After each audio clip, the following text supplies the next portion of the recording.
Donald Trump, folks, one of the challenges of doing live video on Facebook or elsewhere is if you occasionally make a stumble. Everyone does. Matt Lauer does on the Today Show. The key is, don't do what I'm doing right now by calling attention to it. Just keep on going. For the most part, no one will notice.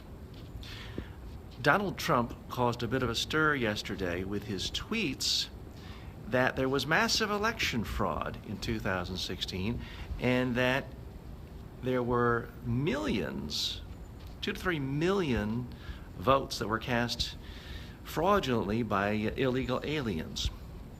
This has got a lot of tongues wagging. What's the strategy of this? Now, I have been wrong about Donald Trump's strategic abilities to communicate and get support with voters, and so have a lot of analysts.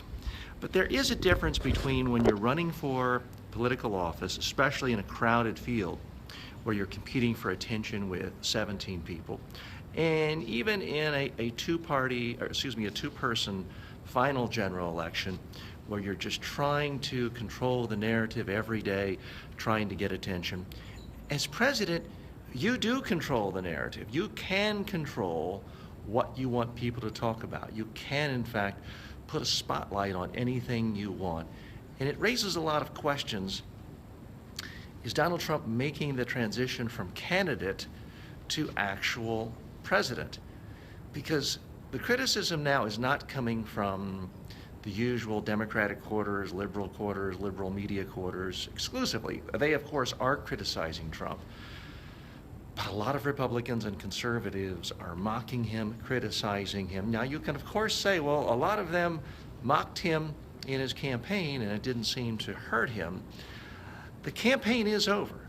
Some of the things that worked for Trump as a candidate may well work for him as someone actually governing, too. But I have a hard time seeing how stirring the pot with something that is just demonstrably false is going to help President-elect Trump really gather momentum and support for any actual policies, which is presumably what presidents try to do. They try to get support for their policies, not just media attention. So, at the risk of sounding like someone who was wrong before and wants to double down, I'm going to give these tips for you. And that is, once you have a certain platform, mayor of your small town, CEO of your startup, when you have the captive audience of certain people, you have to be even more selective as to what you put the spotlight on. And if you traffic in things that are just demonstrably false, inaccurate, it is going to chip away at your credibility. Maybe not with your base support, but it will hurt with various interest groups whose support is going to be important to you in getting your agenda done, whether it is getting a new sidewalk in front of the firehouse in your small town, getting more venture capital for your particular business, or if you're president, trying to enact a wall.